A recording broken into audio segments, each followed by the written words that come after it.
through expansion of high temperature and high pressure gases. A lot of heat is generated due to the combustion gas and the friction of mechanical parts. For sustained operation, these excess heat should be removed from the engine and kept at operating temperature.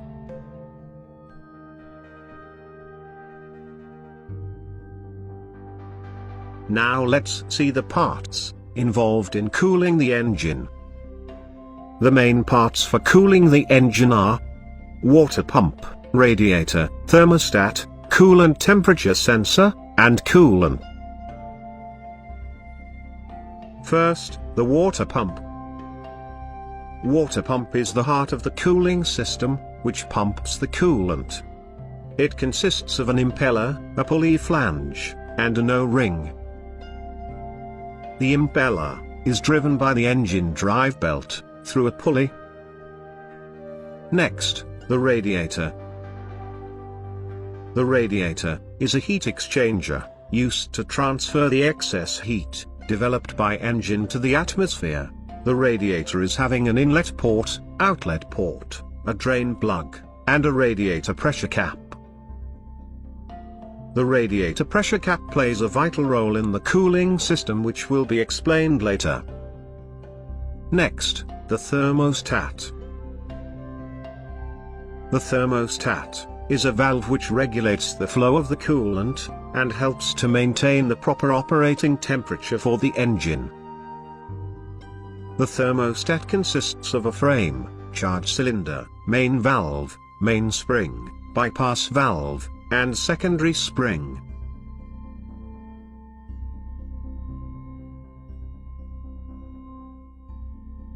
Next, the coolant temperature sensor.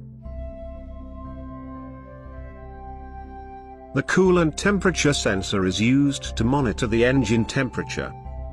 The ECU will use this data to manage fuel injection and ignition time. Some engines have more than one coolant temperature sensor. The data is also used to control the radiator fan and to update the temperature gauge on the driver console.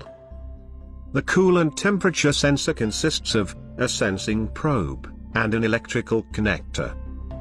Most coolant temperature sensors are negative temperature coefficient type, which means as the temperature increases, the resistance will decrease. The CTS can be a 2-pin type, or a 3-pin type, depending on the make of the vehicle. These are the main parts involved in an engine cooling system. Now, let's see how these parts works together. The pistons are contained inside the engine block, in which each of them will function. Above the engine block comes the head gasket, which provides sealing between engine block and engine head. It avoids compression leaks and oil or coolant leaks into the cylinders. Above that comes the engine head. The engine is having a safe passage through which the coolant can flow without entering into the cylinder or mixing up with the oil. This passage is known as water jacket.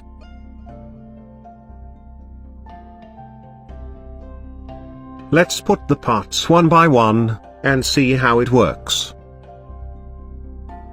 The water pump pumps the coolant throughout the system with the help of the radial impeller. It is driven by the engine itself, using a serpentine belt. The serpentine belt also drives the power steering pump, alternator, AC compressor. But for now only water pump is shown. Now let's see the connections.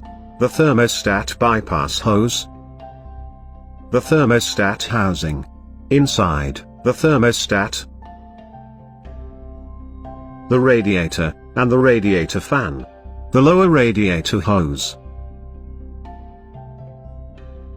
The water pump outlet hose. The upper radiator hose. The coolant expansion tank. The expansion bleed hose. Coolant overflow hose. So, finally, let's get into the working, starting with the thermostat. The thermostat is actually a valve, which regulates the flow of the coolant. It will always be covered in the coolant, so that the temperature can be sensed. Let's start the operation from a cold engine. When the engine is cold, the bypass valve stays open. So, the coolant bypasses the radiator and recirculates through the engine. This helps the engine to heat up to operating temperature quickly. Eventually, the coolant temperature increases by absorbing the heat from the engine. Once the coolant starts to reach higher temperature, which is usually between 160 to 190 Fahrenheit, the bypass valve will start to close, and the main valve will start to open. This allows the cold coolant from radiator flow to the engine side, and the hot coolant from engine side flow to the radiator. In most cars, the coolant temperature sensor is located near the thermostat housing. It will turn on the radiator fan if the coolant to the radiator side is at high temperature. Now, the hot coolant in the radiator will release its heat to the atmosphere with the help of the fan. At the same time, the cold coolant received from the radiator will start to absorb the heat from the engine for the next cycle. Heating liquid inside a closed system always builds up pressure. So, how to maintain the pressure? Here comes the role of the radiator pressure cap. It consists of a spring-loaded valve mechanism, which will respond to higher pressure. Reaching a pressure above 15 psi will push the pressure cap valve, and the coolant flows to the expansion tank, until the pressure goes down to operation level. And when the system cools down, the vacuum inside the system sucks back the coolant from expansion tank. In case if there is too much pressure build-up in the system, due to trapped air, or other failures, the coolant in the expansion tank will be pushed out through the overflow hose. The car heater system is a part of the engine cooling system. The heater system comprises of the heater core, inlet and outlet hoses, a heater control valve which is optional and cannot be found in all vehicles. The heater core acts as a radiator, dissipating heat from the hot coolant to the vehicle interior, using a blower.